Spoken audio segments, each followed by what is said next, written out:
All of us have biases or ideas about things we haven't personally experienced, places we haven't been. I mean, before I ever spent any time down in the South, if all you knew about the South was what you saw on TV and in the movies, then you would know people in the South are a bunch of fat slobs that drive around in pickup trucks that go around shooting people with shotguns for no reason whatsoever. But if you spend any time in the South, and you know that the people in the South are very charming, very friendly, very helpful. It's a fantastic people. A lot of fantastic places to live down there. I had the same experience with the Midwest. Before I spent any time with the Midwest, I really didn't know what to think. Kind of had an image of checkered, red and white checkered tablecloths on top of a picnic basket, a wicker picnic basket filled with fried chicken and buttermilk under a big old oak tree in the middle, near some wall on a farm. And the people, and that's kind of the way a lot of it still is, really. I actually covered some of this territory in Redwood to Deadwood. A 53-year-old dude hitchhikes across America again. Little book I wrote. I spent a lot of time in the Midwest, met a lot of people in the Midwest. So my preconception, my bias of the Midwest was a good one. It still is. But when I started reading and writing and talking and doing videos and podcasts about black violence, black mob violence, wildly out of proportion all over the country, and how reporters and public officials are in denial, deceit, and delusion about it, I got to confess, the first few times I heard stuff coming out of Kansas City, I didn't know what to think about it.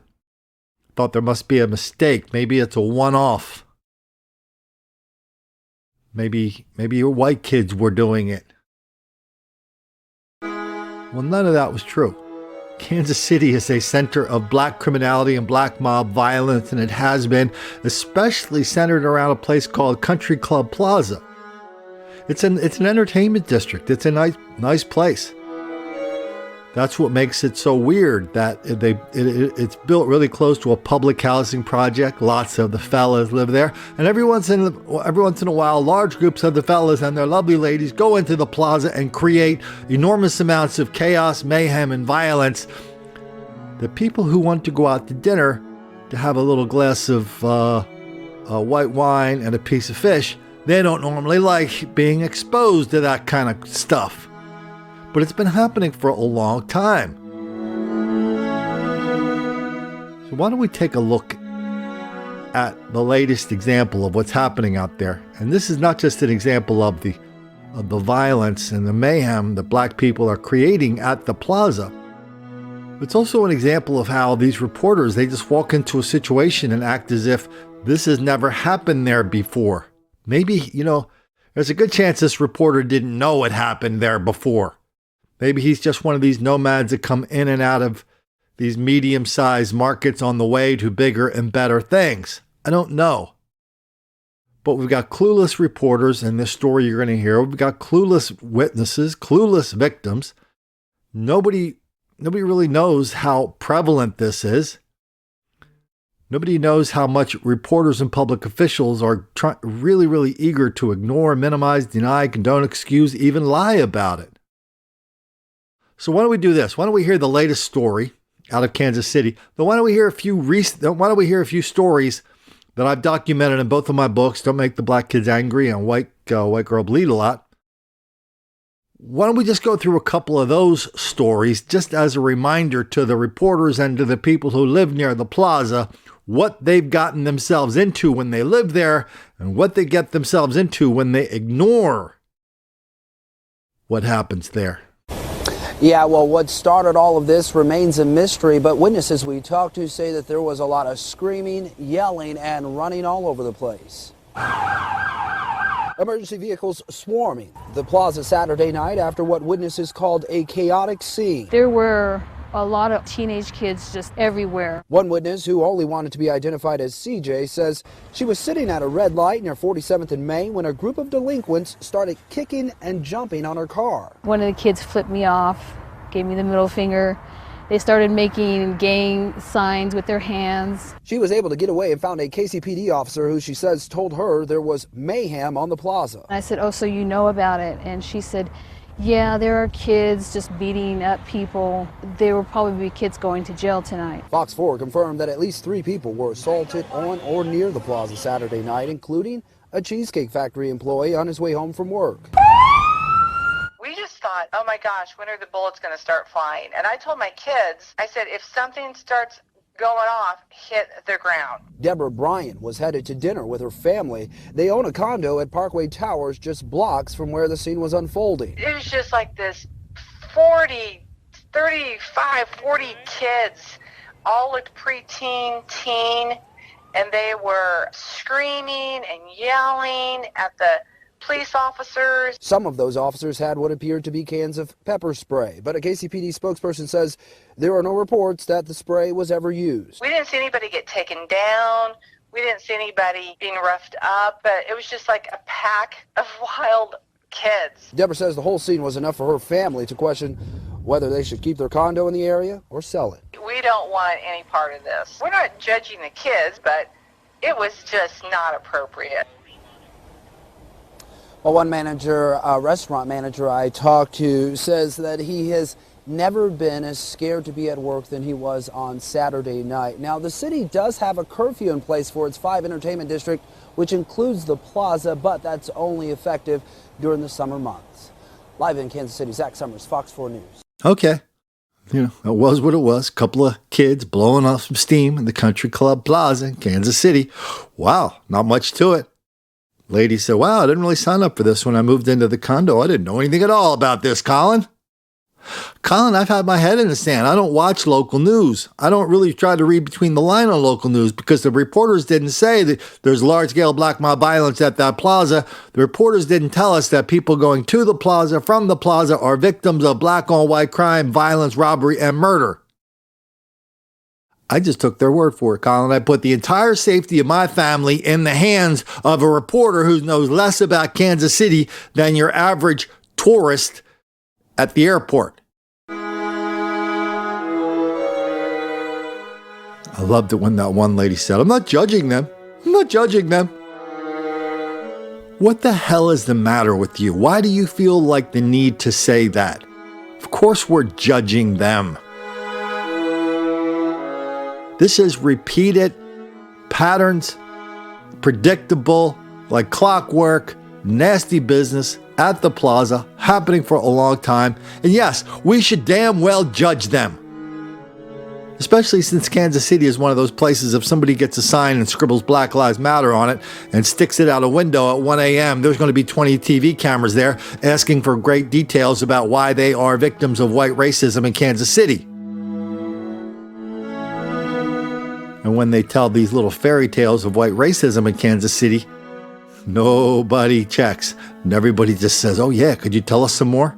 And nobody says, well, what about this level of black criminality in Kansas City? What about that? What about all those kids down at the plaza that are terrorizing white people at the plaza? What's up with that? You don't think there's a connection between those two things? I mean, let's watch this story. This is one of the earlier stories from 2010 on what happened out there. This is part of White Girl Bleed a Lot. But let's watch this, and this will kind of give us an early indication of what happened then. And this has just kept happening monthly since then. Tonight, there is trouble on Kansas City's front door, the Country Club Plaza. For 2 Saturdays in a row, large groups of young teens have been roaming the streets causing trouble. And now it's reached critical mass. Michael Mahoney has the latest on the story. Michael? Laura, for some teenagers, young teenagers, the plaza has now become the in-place to be on Saturday nights. These tweeners, many of them too young to drive, still find a way down to the plaza, and they're arriving down here in huge numbers, in some cases intimidating and frightening some plaza customers, certainly worrying the merchants. Those merchants are worried because of what you're about to see. Watch this. This is silent cell phone video of a mean little fight between some teenage girls on the plaza Saturday night. Fights like this broke out all over the place as hundreds of young teens gathered on the plaza. They were walking around the plaza. There had to have been hundreds of them. Corey Johnson was working as a waiter Saturday night. He says between the heavy police presence trying to control the crowd and the thumping of the police helicopter blades overhead overseeing the roving bands of kids, They're being pretty disruptive. I heard, as far as the yelling goes, that's where the disruptiveness was coming from. Was it uncomfortable down here on Saturday night? It was a little tense, I would say so. And that's really how I would characterize what happened. Young people behaving badly. According to the Saturday night police report, by 10, the situation was at a flashpoint. Citizens were complaining about being shoved and pushed and intimidated by the large group of kids roaming the streets. A couple leaving the Cheesecake Factory. The boy in a tux, the girl in a prom dress, ran into part of the group. She was pushed into the fountain. They got away. Through much of today, there were a series of meetings underway to address the problem. The plaza's owners, Highwood Property, says this is a serious matter and they are working with the city and the police to get it under control. We had a plan in place for about 200 to 300 people. We had 750 to 1,000. So we're going to be anticipating that this weekend. So look for a heavy police presence on the Country Club Plaza when it comes to this Saturday night, because hundreds of young teens seem to be making their way down here and causing some problems, and the police and the city and the plaza just won't have it. We're live on the plaza. Back to you. Michael, thank you. And of course, a lot of reaction on our website about this recent trouble on the plaza. One person writes, if we can't even go out with our families and feel safe at the plaza, how in the world would we have ever felt safe out there with this type of behavior going on? And another whose daughter was there says clearly, cowards run in packs. There is no other way to explain 8 to 10 girls jumping on 3. And finally, here's a simple solution. No more unsupervised teenagers on the plaza. End of problem. A city councilman says tonight he's getting complaints that police used too much force on the plaza last weekend. The complaints say police pepper sprayed young blacks on the plaza who were not causing the trouble. That charge is not sitting well with the police chief tonight. KMBC 9's Michael Mahoney has the latest from the plaza. Michael? Larry, that charge is coming from City Councilman John Sharp, and the rebuttal is coming from Police Chief Jim Corwin. He says they have received no complaints about this. Take a look. This is amateur video from a cell phone of last Saturday night on the plaza. The video clearly showing some in a teenage crowd estimated to be in the hundreds who were out of control. Police used pepper spray to restore the order, and City Councilman John Sharp says he's received complaints about the use of too much force. There are reports, and I don't know why people would make these up, that some of the pepper spray use was excessive. I do that because normally people are not afraid to call my office and give me complaints. And Corwin says his office has received no complaints. Channel 9, however, has obtained copies of 2 complaints sent to Sharp's office. One says they were pepper spraying indiscriminately. It continues, my dinner group felt that things got worse after the police arrived. We felt they only escalated the problem. And another complaint says my nephew was walking his girlfriend home when a KC policeman approached, yelled, move along, then pepper sprayed him, turned and left in his patrol car, leaving my nephew on the ground covered in pepper spray. Very proud of my officers. They did a wonderful job. Actually, they were ahead of the curve. Meaning the police were already in place on the plaza because there had been reports of trouble with a much smaller crowd of teens a week earlier.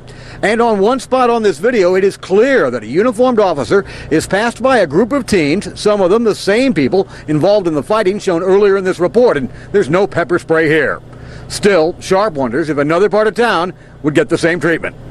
I'd certainly like to be able to see in my neighborhood, where we've been plagued by home burglaries, the same kind of police response we saw down on the plaza. Now, Sharp says he will turn his complaint information over to the chief's office. The chief says their policy on trouble like this, if it reoccurs, is going to be that the officers will be firm, fair, and compassionate. He also says they are ready for trouble if it does return here to the plaza or anywhere else around the city next weekend. We're live on the plaza. Back to you. Michael Mahoney, thank you very much. Same story. A couple of years later, teens cause disturbance on Country Club Plaza. Surprise! Unaccompanied teens swarming the plaza, often causing trouble. Now, that was the case last night. Fights broke out. Some were even arrested. Lisa Benson is live on the plaza right now with a look at how the city's dealing with this latest problem. Lisa? Well, they have great places to eat and even better places to shop, which is why people want to come on the plaza. What police encountered last night was not a curfew issue. It was just simply bad behavior, which makes this even more frustrating for both patrons and the police chief. 150 unruly teens, some blocking traffic, 3 street fights, and 3 citations. That's what Kansas City police tallied last night on the plaza. I've never really felt threatened down here. A lot of young African-American kids, for the most part. I mean, that's what it is. And they're just down here trying to have a good time. Sometimes they get carried away. This morning, Police Chief Daryl Forte noted the disturbances on Twitter. He told followers to expect more citations to be issued in the near future and that citations are based on behavior, not race. We know that our young people aren't welcome in certain places in the city, and it's important that you act accordingly wherever you are. In the past, Council member Jermaine Reed has suspected racism in the enforcement of the city's entertainment district curfew. But last night's disturbance was not a curfew violation. The 9 o'clock entertainment district curfew runs from May until September. These teens massed on the plaza last night before the 11 o'clock citywide curfew. Parents should make sure that they're stepping up to the plate and being parents and talking to your young people about their behavior wherever they are in this city. Plaza patrons seem to agree. Chris B. tweeted Chief Forte saying, "Hopefully things will be done. Was there last night for a date night and it was awful," while others are more focused on the parents. I don't think that it's a very good idea for parents to just drop their kids and go. The more kids get bored, the more bad things are going to happen. Now, Chief Forte will meet with his command staff this week to outline his plan to improve behavior on the plaza. And, of course, we will let you know what he decides. That's my favorite construction. And there we just heard a guy named Jermaine Reed. My favorite construction is the reason the black people are causing enormous amounts of violence, mayhem, chaos, and worse at the plaza is because the business people there do not make them feel welcome. Did you hear that? It's not the first time we've heard that. First time I heard it was in St. Louis at the Loop in St. Louis, which is kind of almost the same thing as the plaza. It's an entertainment district, lots of nice restaurants, lots of nice shops. People go there Friday, Saturday night to have a good time. They go there in the daytime to shop. Large groups of black people rampaging through there. So the local TV station got a hold of a black DJ, and they walked the streets of St. Louis and the Loop. They say, "What's up with all this stuff going on there?" He goes, "Well, the businesses aren't making the black people feel welcome there." I mean, what are they supposed to do? Put up a flag of Wakanda? What are they supposed to do? What special treatment should businesses give to black people to make them feel welcome in order to make the black people not commit violence, mayhem, and chaos in and around their businesses? You know, I just wish we're kind of used to the fact that reporters hardly ever ask one question. So I guess it's not realistic to think they could ask 2. But it would be nice if when they hear somebody say we don't feel welcome there, and that's why that's happening, it'd be nice just to ask one more question to say, well, what should they do?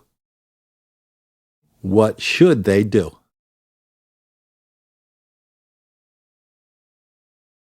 "20% off flags from the country of Wakanda.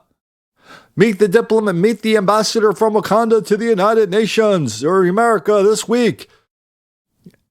I mean, how patronizing can we get in order to make black people feel welcome? Should we celebrate the fact that black people enjoy certain ethnic foods in this country? Oh yeah, if they do that, if you want to make people feel welcome that way, you'll get fired. 2 black guys got fired from their jobs at a college in New York City. They were doing a menu for Black History Month. They put fried chicken on there. A couple of kids said, "Hey, that's an insult to black people. We don't eat fried chicken." Guys, the black people got fired for doing that. How patronizing do you want them to be? I mean, the goalpost is always moving, right? It's like, you got to make us feel welcome. "Oh, hello, black people. May I welcome you?" Hey, that's patronizing. You're going to be fired for that. Boy, we did a story in Sacramento about a month ago about a yoga studio. The lady's genius of an idea was, we're going to have a yoga studio, but we're going to have hip-hop music in our yoga studio. Yay! It was a black guy married to a white chick. I think it was her. I think the yoga was her gig. Anyway, some of the people at Black Lives Matter in Sacramento, headed up by a woman whose mom was Greek and who didn't even know her dad, she got all pissed off, was out there with people demonstrating in front of this yoga studio for weeks and weeks and weeks. Even after they dropped the hip hop, they said, well, this is a cultural appropriation. We don't want you playing yoga. We don't want you playing hip hop in your yoga studio. Yes, we are the self-appointed guardians of everything that is black in this country, and you, white person, especially you crazy white liberal person with a yoga studio, we don't want you playing hip-hop music. Because hip-hop music is a black thing, even though white kids are the ones buying it. And so this lady, she was down with the cause. The lady that owned the studio, she was down with the cause. She took her hip-hop down right away. She apologized right away. But the demonstrators didn't go away. Even the Black Lives Matter head of it, her mom's from Greece. She just stayed out there, trying to drive away the customers. And finally, the owner of the yoga studio goes, man, what can we do? We keep, nothing we can do is right. Nothing. Everything we do, they don't like it. There's something wrong with everything we do. Oh, we're sorry we played your hip-hop music. First of all, it's not her music to begin with. That's a little thing we have in this country. It's called copyright laws for music. If Meek Mill makes a song saying, I'm down with murder, my friends are down with murder, and if you're not down with murder, you're a pussy. If you play that, you owe Meek Mill some money. That song belongs to Meek Mill. It doesn't belong to some random black person who comes and picks it up and says, oh yeah, this is my song now. Yeah, because every song that talks about killing people is my song. Oh, of course, that's a black thing, isn't it? All right, let's get back to Kansas City because we haven't even begun with Kansas City yet. A couple years ago, maybe some of these reporters should have listened to this radio interview. I was on the radio in Kansas City, KCMO. That's like one of these big blow torches out there in the Midwest. And we talked a little bit about black mob violence in Kansas City and how so many people, including members, public officials, and reporters, are in denial about it. Let's play some of that interview. I'm joined now by Colin Flaherty. The book is called White Girl Bleed a Lot. And it talks a lot about some of this racial crime that's going on. And he does chronicle stuff that's going on right here in Kansas City. Of course, the problem at the plaza. A lot of people are saying it has to do with race. And what do we do with it? Where does it go? And is it just here? No, it's nationwide, according to Colin Flaherty. Colin, how are you this morning? Honored to be in Kansas City. Hey, we appreciate it. So let's start with the title, White Girl Bleed a Lot. From the title, I know there are people going, oh, this guy's racist. Tell us about it. Well, there's nothing racist. There's no rancor in the book either. The title's from an incident in Milwaukee, July 4th. 50 to 100 black people ran into a convenience store, looted it, all on video. They took their stuff 2 blocks away where they met up with 10 white kids where they beat them up pretty good. At one point, a black woman is standing over a white woman, and she points to all her friends, and she points down at the white woman, and she says, "White girl bleed a lot." And that's where the title comes from. And you chronicle these throughout the book of black mobs going in and doing this, and there's video, and I think most of us have seen some of this now, either on the news or on the internet, but just a tiny sliver of what you found. Why do you think these kind of incidents don't get very much media play nationwide? Well, that's a good question. I don't know why, but I just do document that it happens. Kansas City is a perfect example. When I go around the country talking about this, and I write about Kansas City in my book, I always ask people, I say, does anybody here know that Kansas City is a hotbed of racial violence? and lawlessness. And they go, no, I didn't know that. And I talk about the plaza. I mean, it was just a couple weeks ago was really the first time that anybody belled the cat in Kansas City, where a local TV report, a local councilman said, hey, everybody gets tickets for loitering and breaking the law at the plaza. Everybody last year was black. And so I called him, and he said, this time we have a conversation up on this. So I called him, Councilman Reed. I said, I'm ready for that conversation. He said, I'm not talking to you. Well, you know why he brought that up? When we covered this, when it happened on the show, he brought it up to try to imply that the police were racially enforcing the curfew on the plaza during the summer months. We have it in our 5 entertainment districts to try to take care of the problem that was on the plaza. As you know, when Mayor Sly James was there last year, he had to dive into the bushes at the Cheesecake Factory because gunshots were going off. And it was part of this problem with what they like to say euphemistically around here, the youth on the plaza. And Sly James, who was a black mayor, had to come down from his office and say, wait a second.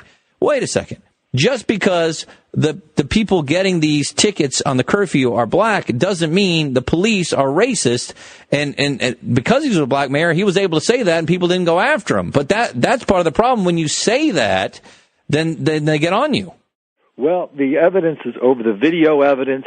That's what I look at. I look at the videos. I call people on the scene, call the victims. And Kansas City, they're called, and you know where you get the real story, not just talk radio. You also get great stories from people who write comments in the paper saying, I was there. Here's what happened. Dozens of them. Kansas City has a nasty little problem, but guess what? It's the same thing is happening all over the country. Not just places like Kansas City, but small places. Peoria, Illinois, Springfield, Missouri. How about Virginia Beach, Virginia, 2 weekends ago?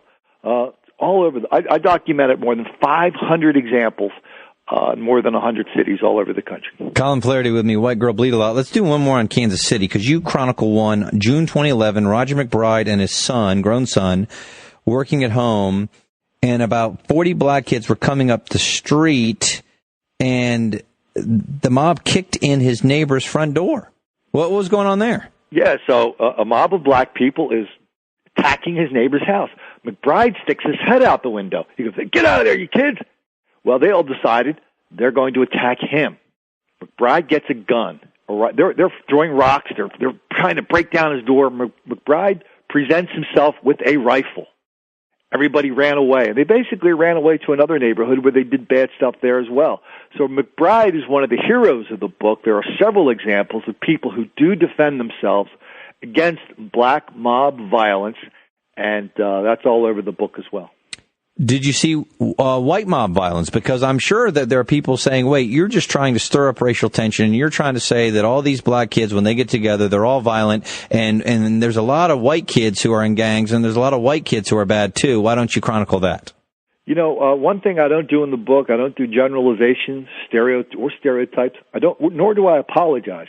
But that question, conversion to that question always comes up, and I always say, if there is white mob violence that is not being chronicled or people are not reporting it, please let me know. You know, you and I will write that book, and we'll become gajillionaires.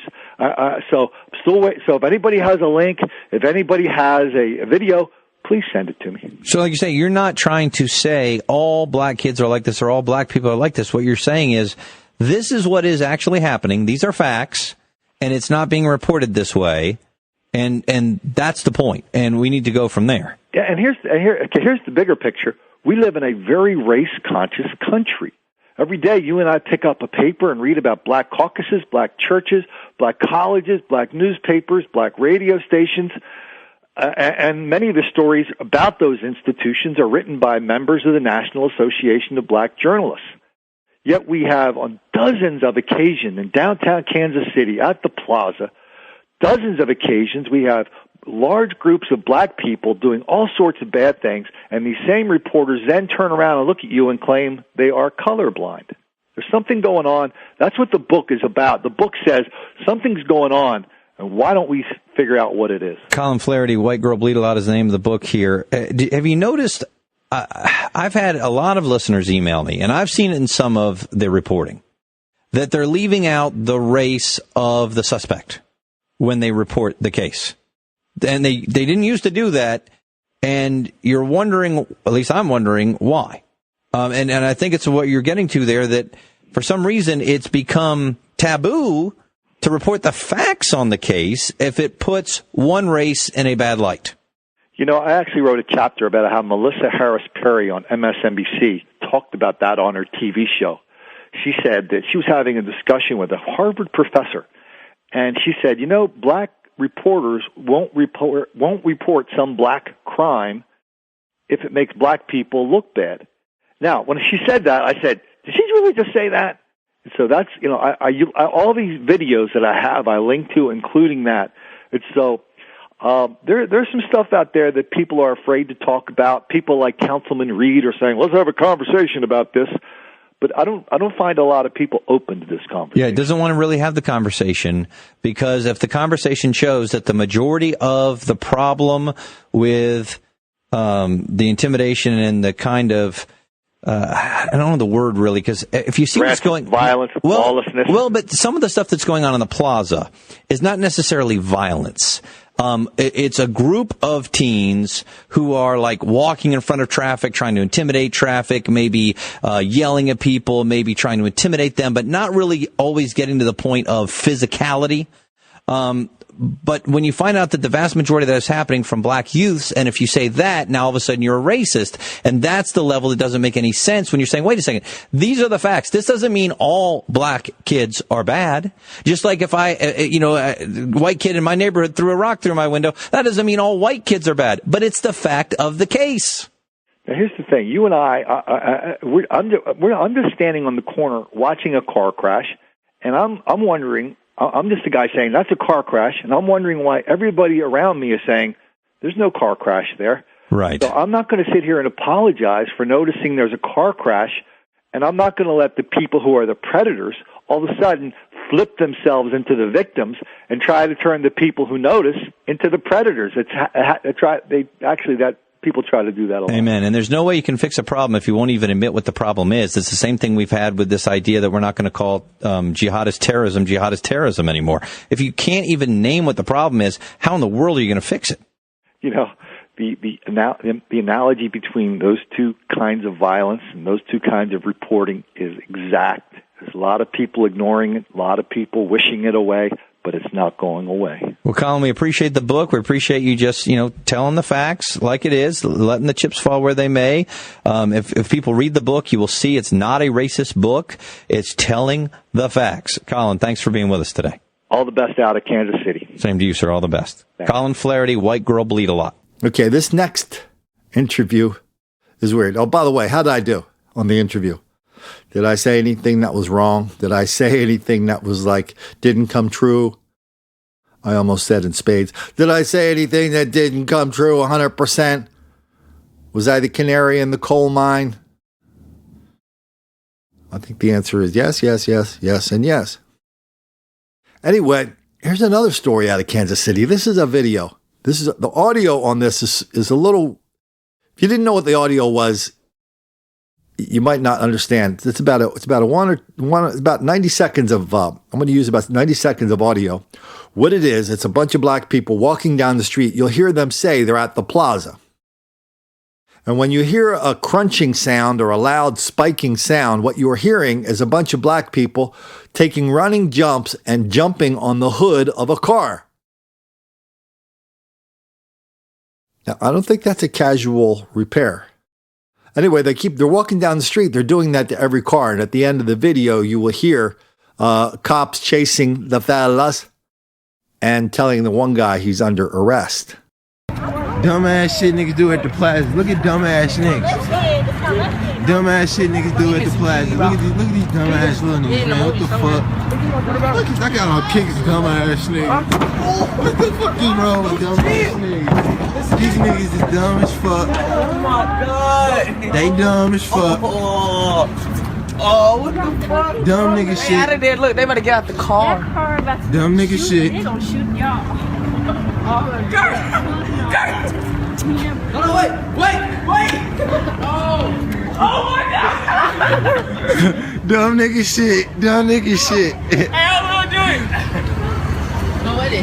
Dumb nigga shit. No, man, don't do it. Look at these dumb ass niggas, man. Oh, me. Oh, what? Come on, walk. Walk back. I already knew you had to do it. What y'all gonna do? Go do it, man. Can I get some? Go do it, man. Man, go do it. Dumbass niggas. Man, go do it. That's too high. Man, go do it, man. Yo, man, they calling the boys on y'all. Y'all stupid. Dumbass niggas. Dumb niggas. So, I got a boo-boo now, cuz. Information of dumb niggas right here. This is dumb niggas. Oh, my God. I'm trying to get some receipts. I mean, look, come on, let's do it.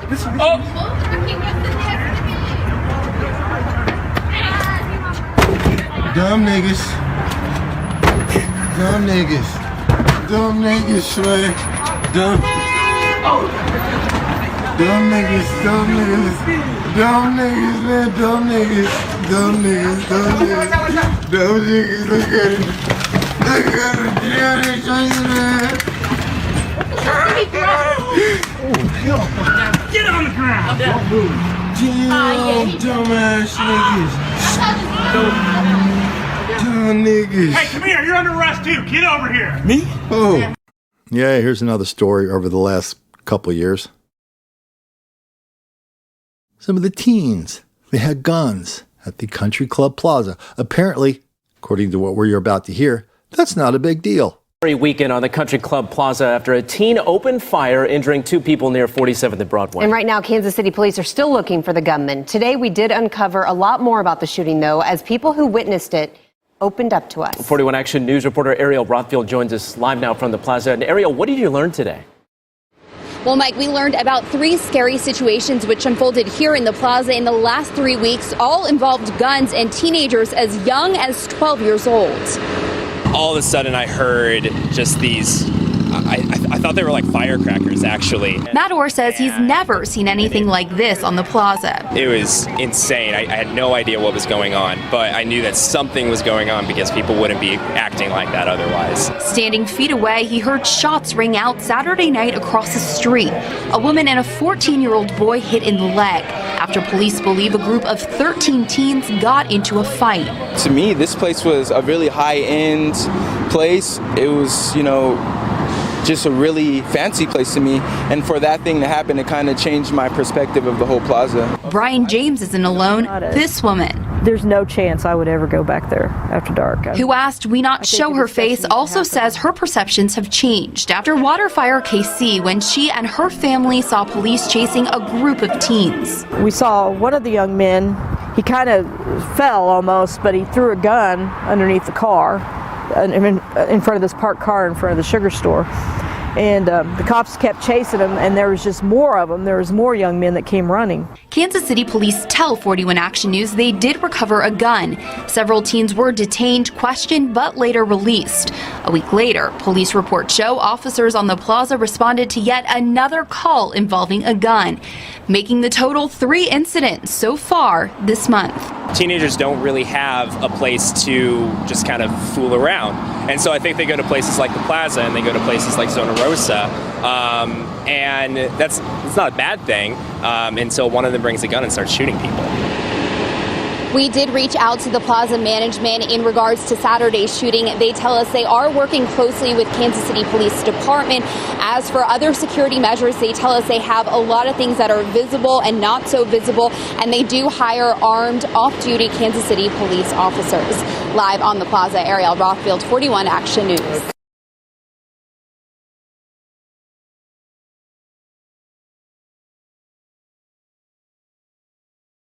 Hold parents accountable. That's part of Kansas City Police Chief Daryl Forte's plan to control unruly teens on the plaza. Yeah, Forte's been tweeting his concerns and answering questions on Twitter since Sunday after nearly 200 teenagers converged on the plaza and literally stopped traffic. Lisa Benson is live with more on efforts to keep the plaza safe. Well, Chief Forte is coming up with a plan right now to control bad behavior here on the plaza, and he is not alone. He hopes to put an end to the crowds of rowdy teens who blocked traffic and disturbed patrons on the plaza Saturday night. 3 teens were arrested and cited for several violations, including disorderly conduct, resisting arrest, and hindering traffic. City council members recently approved the appointment of a youth committee. They're hopeful the 20-member group comprised of 15 teens will help them meet the needs of area teens who they believe need something to do on the weekends. Now, new at 5 o'clock, we'll have more on this youth commission, and we'll let you know when Chief Forte is going to outline his plaza plan for everyone else. Reporting live, Lisa Benson, 41 Action News. So I love the white guy they interviewed in there. He's just the guy they picked up off the street. He goes, yeah, the kids don't have anything to do, so it's natural they would take out guns and start shooting each other. That makes a lot of sense to me, doesn't it? Doesn't that make sense to you? Our only alternatives are shooting people or not. That's it. What is it about race in this country that makes everybody, A, an instant expert, and B, instantly insane? Well, part of the answer is the psychiatrists tell us we're only as sick as our secrets. And everybody's so secretive about race. Everybody is really afraid to be plain spoken about it, about some real problems we have in this country with black dysfunction, black criminality, black violence, wildly out of proportion. And so when you finally get somebody to talk about it, you can hear like that guy you heard there. I mean, that to me is insane when you say stuff like that. Oh, yeah, I understand that. I understand somebody would bring a gun. Oh, yeah. Here's where it starts to get a little bit weird. A couple of years ago, they decided to put a curfew on the plaza and a couple other places, but they only enforce it at the plaza, and most of the people they arrest are black. Yes, this made some people very unhappy. Reports now of teens causing trouble on the Country Club Plaza. We caught some of it, in fact, on camera late last night. Our Mitch Weber tells us patrons and merchants on the plaza noticed a moving mob of people. Amy, one of the staff members took this video after work last night when we spoke with some who work and live around the plaza, and they believe KCPD needs to increase patrols to solve this problem. Kansas City police once again on crowd control Saturday night involving teenagers. Police tell 41 Action News they took 4 teens into custody. I heard the gunshots, but of course when I'm about like 2 or 3 blocks away, I don't know what direction it was coming from. But this scene is one that instantly reminds Heather Wilmus of the past problems on the plaza once winter turns into a warm summer night. In 2011, Mayor Sly James found himself in the middle of the mob mayhem when gunfire erupted and the chaos injured 3 teens. They were on top of it. If there was a group bigger than 5, 7, they would just immediately break them up as soon as they saw them. And they made it very clear to the public that they don't want large groups anymore. Rachel works at Inn Valentino on the plaza. That's why I was redoing the leggings this morning. She's seen the police presence dwindle in the last few months. We have tourists all the time, and if people don't feel safe, they're not going to come, which in the long run is just going to hurt us throughout this season. Now, after the 2011 incident, the mayor established a curfew for teens. Now, it doesn't start, though, until Memorial Day weekend. Metro parents are crying racial profiling in connection with the curfew in the Kansas City Entertainment District. But it's not what you'd expect. Dina Blake says her girls were the first to receive curfew citations on the plaza this year, and she believes it's because they're white. Lisa Benson pulled the numbers. She's live on the plaza with what she's learned now. Lisa? That's right. Dina Blake has learned that her daughter and her daughter's friends were the first white teens to receive curfew violations on the plaza this year. And it happened when they were leaving this movie theater. Last weekend, Dina Blake was upset after her daughter and her friend were taken into custody by police on the plaza as she circled the block waiting for them to get out of a movie. Now she's outraged. As far as nighttime, nobody in my family will be on the plaza. Blake suspected the girls were targeted by police because they were young white teens on the plaza.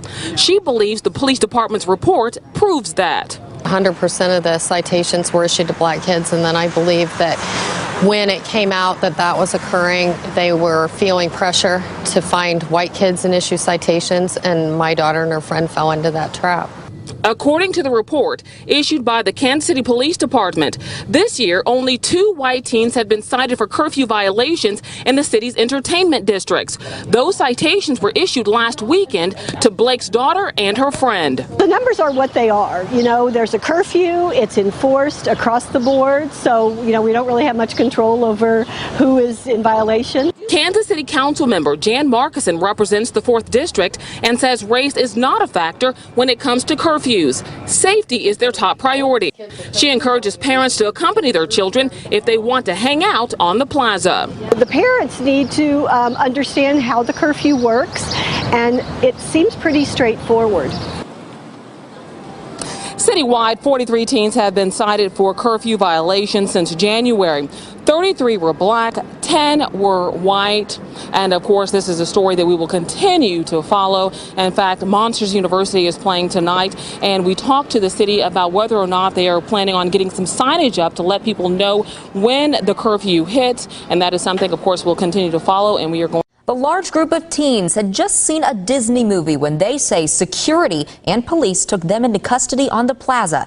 And at least one parent was right outside waiting to pick them up. New at 5, Lisa Benson spoke with the teens and their parents. Well, the two 15-year-olds had just left the movie when a security guard asked them their age, and a police officer escorted them off the property.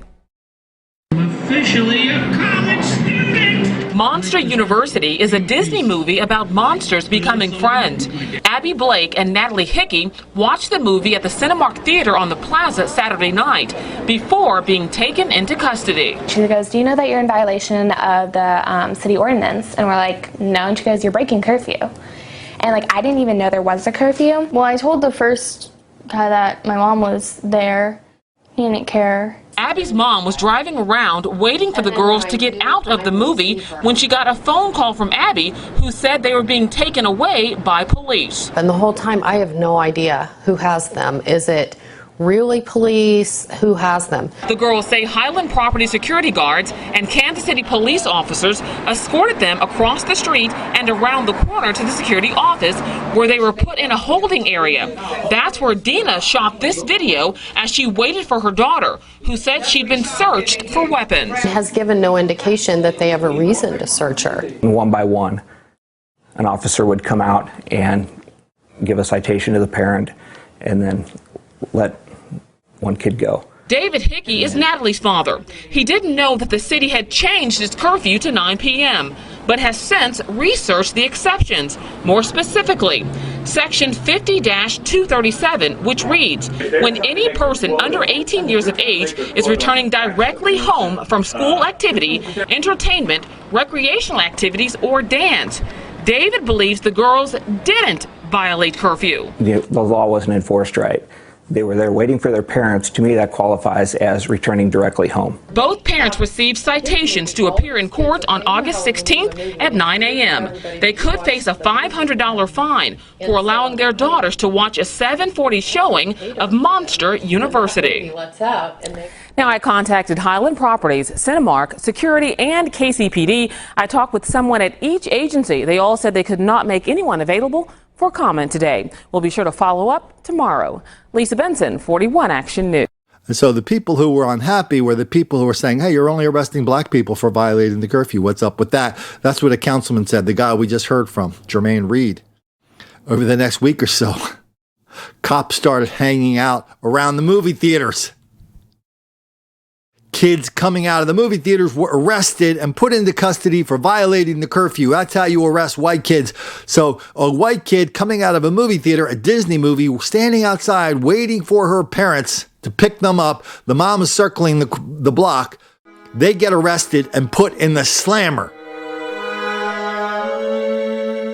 And that's equal to a large group of black people attacking cops. They pull gun on cops at the plaza. Attacking shop goers, restaurant eaters, cars that are stopped at stoplights, young lovers walking hand in hand through the plaza. They're equal. Good Lord, where do these fools come from?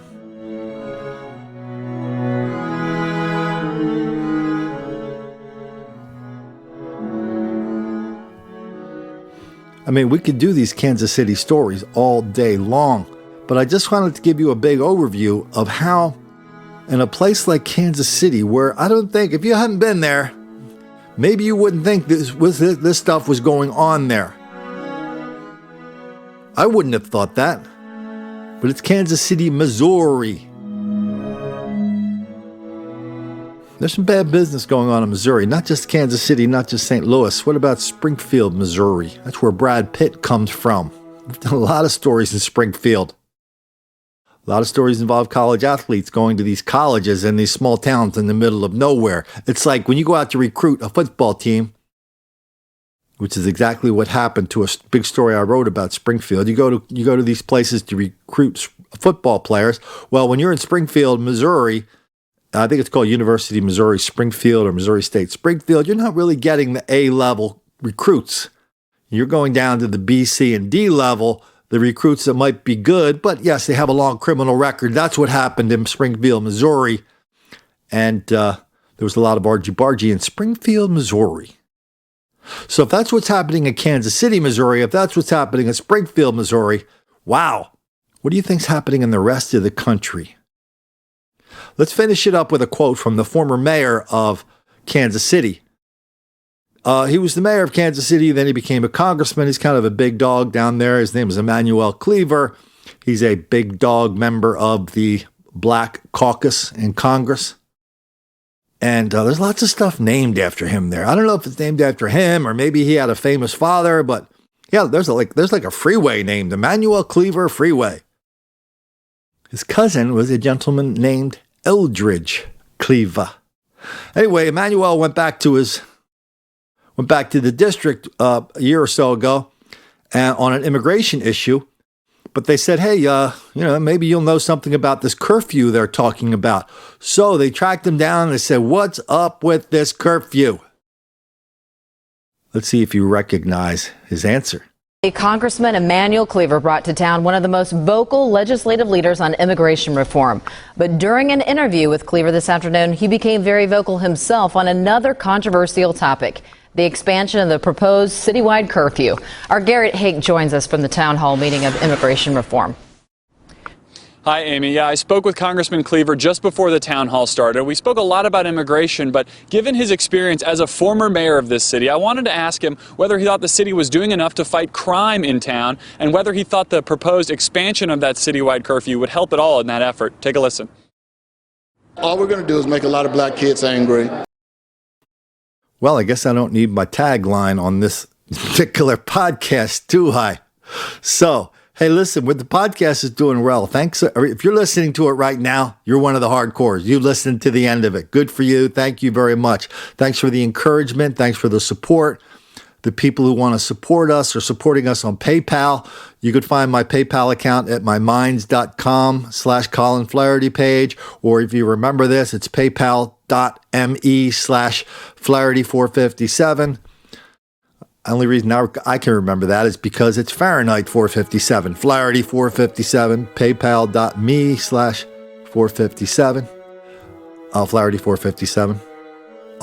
Anyway, so thanks for all your support. Thanks for your encouragement. Thanks for all the story ideas. Thanks for spreading these things around. You notice I normally don't go, hey, share, like, subscribe. Well, I don't do that because it's been my experience is once people hear these things, once people hear the podcast or once people see the videos, we can't stop them from sharing it. So I hope you liked it. I hope you continue to listen to it. I hope you do subscribe. Subscribing is the easy way to do it. You can subscribe at iTunes, or it's on iHeart, it's on Spotify, it's on all the big places where people get their podcasts. But one caveat, if you do subscribe to this podcast, subscribing to this podcast has been known to make a lot of black kids angry.